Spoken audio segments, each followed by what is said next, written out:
Bonjour, dans cette vidéo, nous allons apprendre à résoudre un système de deux équations à deux inconnus à l'aide de la méthode par combinaison. Nous avons vu dans une vidéo sur le principe général des systèmes que ce qui nous embêtait, c'était le fait qu'on ait deux inconnus, et donc on cherche des méthodes pour éliminer l'une de ces deux inconnues et se ramener à une équation, dirons-nous, classique. Et dans ces manipulations qui vont nous permettre d'y arriver, on va pouvoir en fait combiner par addition ou par soustraction nos deux équations. Je vous montre cela sur un exemple rapide et ensuite je vous le montre plus en détail sur un exemple complet. Ici, quand je prends le système 5x moins 2y égale 4 et x plus 3y égale moins 1. Mon but serait en fait de faire une soustraction entre mes deux équations pour pouvoir éliminer les x. Pour cela, pour pouvoir les éliminer, il faudrait que j'ai le même nombre de x dans mes deux équations. À ce moment-là, pour avoir donc 5x et pas x dans ma deuxième équation, je vais multiplier toute ma ligne par 5. J'arriverai donc à 5x plus 15y égale moins 5. Je peux maintenant faire la soustraction. Je vais arriver donc 5x moins 5x, donc 0x, c'est bien ce que je voulais. Moins 2y, moins 15y, j'arrive à moins 17y. Et enfin 4 moins 5, j'arrive à 4 plus 5, donc 9. À l'aide de cela, je peux trouver maintenant, je n'ai plus que y dans ma deuxième équation, donc je peux trouver y, ça va donner moins 9 17e, et remplacer le y dans ma première équation pour aller trouver le x. C'est ce que l'on va faire donc dans un exemple maintenant un peu plus complet. Donc voici mon système. Alors j'ai pris le même que celui par substitution.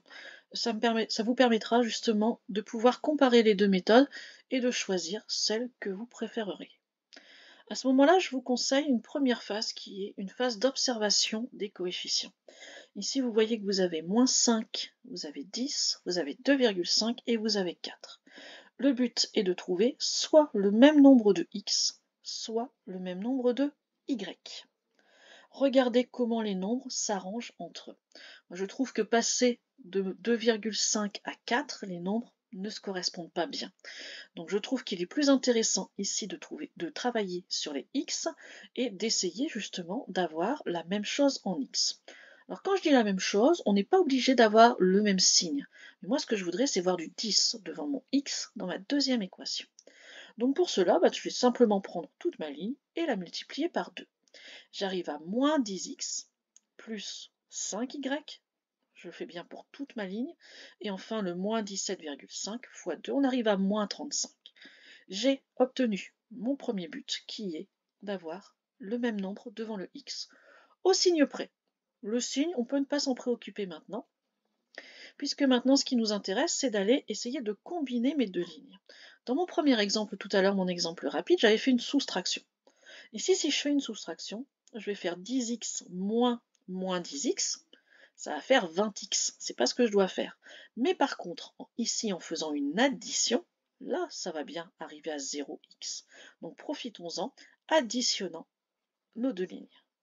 Donc ici, on va garder encore une fois l'une de nos lignes. Je vais garder la première et je vais aller ajouter mes deux équations.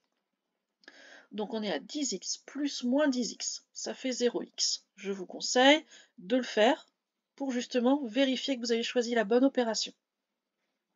Ensuite, 4y plus 5y, ça fait 9y. 8 plus moins 35, on arrive à moins 27. On va 0x, je peux l'enlever. Je suis à 9y égale à moins 27. Je peux donc trouver facilement y. En effet, je vais faire donc moins 27 divisé par 9, j'arrive à y égale moins 3. Une fois que j'ai cela, je vais pouvoir remplacer le y par moins 3 dans ma première équation. Donc je vais faire 4 fois moins 3. Vous allez avoir maintenant donc 10x moins 12 égale 8, que vous êtes capable de résoudre. Vous arrivez à 10x égale 20, puis x égale 20 divisé par 10, donc 2. On retrouve donc que x vaut 2, que y vaut moins 3, et nous avons notre couple de solutions. Donc pour rappeler les grandes étapes, Mon premier but est d'arriver à avoir, d'avoir en fait le même nombre devant l'une de mes deux lettres, puis soit de faire une addition ou une soustraction pour justement aller supprimer cet inconnu dans une des deux équations. C'est ce qu'on a ici avec le 9y égale moins 27. Ensuite, vous trouvez votre inconnu, vous trouvez le y, vous remplacez dans la première ligne et vous obtenez votre x. Voilà pour la méthode par combinaison. Alors, elle est plutôt simple au niveau des calculs, il faut simplement faire attention au niveau des signes.